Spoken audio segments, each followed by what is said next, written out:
Hello guys, welcome to my channel. I am Samantha the Introvert. Today I want to give you my personal recap on episode 7 of The Boy Next World. So without further ado, let's get into it. It's the morning of Pugin's father's death anniversary and Pugin's friend in the group chat is texting to check on Pugin for support. Now I see why the friends treat you the way they treat you. You're a good friend, that I can admit, but overall, you're a player having countless of one night stands. I'm scared to know your body count. Pugan sees all the messages, but right now he's too sad to even respond. But like all good friends, they all understand. Pugan has some great friends. Of course, Sirius sees this and tries to cheer Pugin, even telling Pugin that he will accompany Pugin to go to his father's anniversary. So this year, Pugin will not go alone. You know what's sad about this? Is the fact that Sirius lied his way to get closer to Pugin, and Pugin innocently believes all this. Now, I used to love BMW, but over time, because of the design, I am starting to grow tired of them, and I love the logo, that's all I can tell you.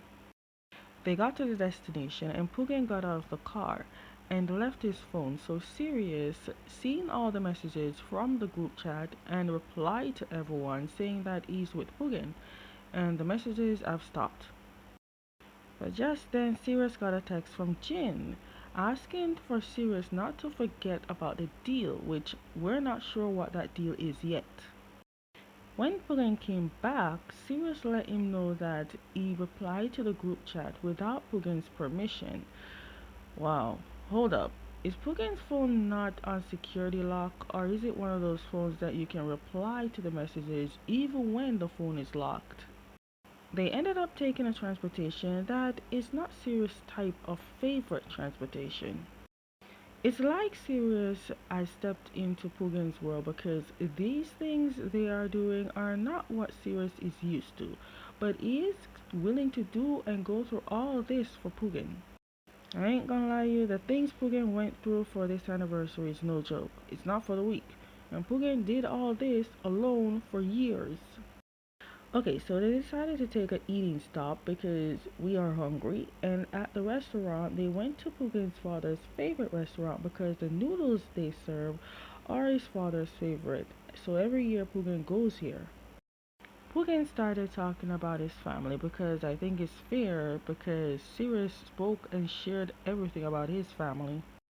I'm trying to figure out why we keep seeing mirrors in the drama unless Sirius from this strange unexplained world are seeing them. They got everything, even the flowers. When Sirius got the flowers and it's the right one, Pugin then asked Sirius does he do the same thing for his Pugin from another world, and Sirius still kept the lie and said he did. Pugin is sad to hear that Pugin from another world also lost his father, but what Pugin is even sad right now is that in that world, the Pugin is Sirius, meanwhile in this world, Pugin is all alone. No one by his side. When Pugin said that Sirius at this moment in time wanted to tell Pugin the truth but never got the chance to say it because Pugin didn't give him the chance to.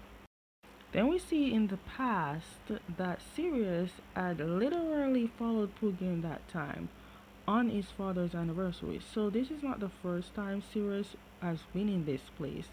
Okay, now we can say that Sirius has been a stalker. And sad because Sirius is so close and Pugin still have not noticed Sirius. You have been stalking Pugin for years, and the one time you decided to be close to Pugin was to throw a lie. I know deep down you must have thought this lie without even knowing that it would work. But it worked. And you saw that it worked and you went with that lie.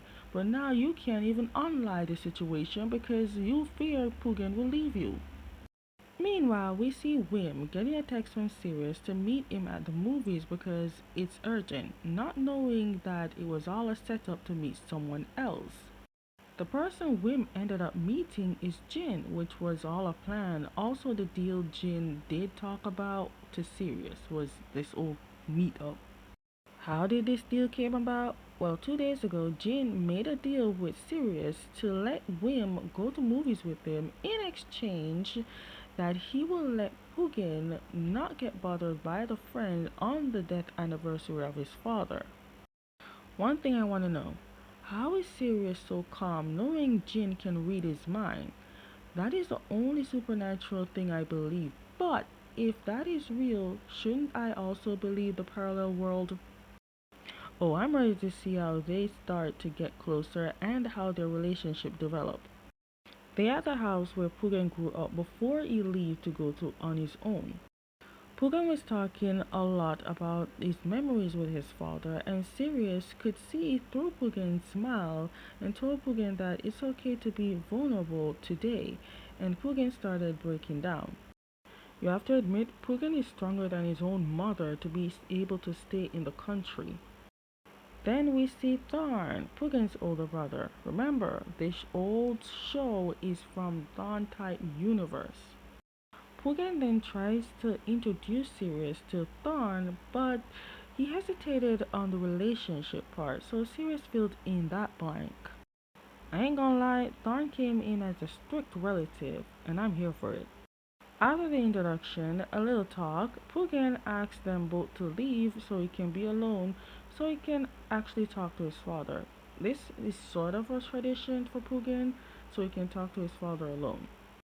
Meanwhile, at lunch, Jin told Wim the reason Wim is here in the first place is because that Jin made a deal with Sirius. Now, Wim didn't believe Sirius would do such a thing to him, so Wim called Sirius.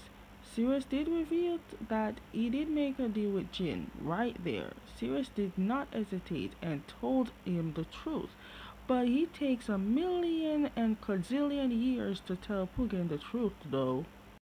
So anyways, meanwhile Pugin is inside talking to his father, Thorn came to talk to Sirius and to make sure that Sirius likes Pugin and will be by his side every year on these hard times. Sirius said that he's not sure he's gonna make that promise, but he will be by Pugin's side because he likes Pugin.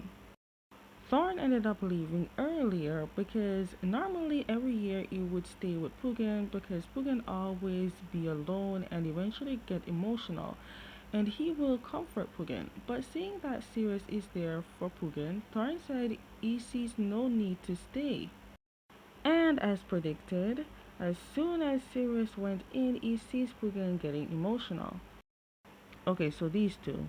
Wim was talking a lot, and to shut both his mind and mouth, Jin planted a shocking kiss to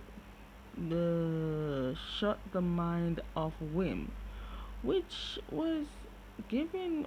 Well, he didn't shut the mind because basically he was thinking nice things about Jin, so that's something. To be honest, we were all speechless. Even Wim was. Now I know. Now Jin will let Wim view him differently. I wonder if Wim will definitely view him differently next week episode, right? Right? Can we talk about that dream catcher? It serves no purpose. It's just there for decoration because it has not trapped any bad dreams. Mm. Sir, all I keep thinking is boss's cake. He put a lot of good ingredients to bake them cakes. I still find it strange though. How is it that you can read everyone's mind but not Sirius? When Sirius got home, he sees Pugin just sitting in the dark, which is strange. But then again, it was the day after the anniversary, so you need to give the poor boy some time. Pugin went to his room to grab his father's favorite instrument. Pugin showed Sirius the instrument, and the instrument turned out to be a flute. Sirius played the flute and then asked Pugin if he can play for Pugin every year. Now, after playing the flute and talking, things got interestingly steamy real quick. It got spicier than the Reaper pepper. But can we talk about how Pugin keeps getting so many hints of Sirius trying to reveal the real truth, but Pugin's too slow and blind by love to notice? I'm telling you, the Reaper Pepper could not beat the spice they have. You would think this is not Pugin's first rodeo, but it actually is. Sirius is Pugin's first, and this is before the entire truth. The next day, Pugin left Sirius in bed, and Sirius could not find Pugin because Pugin turned his phone off. Not sure how Sirius found Pugin though. Anyways, it seems Pugin been thinking this one through to tell Sirius that it's time to go back to his world because at this point he has grown to love Pugin, but he can't love someone that is not for him. When Sirius hears this, he tries to tell Pugin the truth, but Pugin again will not let him tell the truth. Pugin left Sirius. Pugin then was walking and talking to himself while crossing the road, and a car was speeding towards him, and Sirius rushed to save Pugin by pushing Pugin out the way. Now, Pugin, you need to stop crossing roads carelessly. Sirius ended up getting hit, but what I noticed is that the men that was in the car were saying that they hit the wrong person, which means they meant to hit Pugin, not for Sirius. They went to the hospital, of course, and Pugin was with Sirius until he wakes up. But Sirius doesn't know Pugin.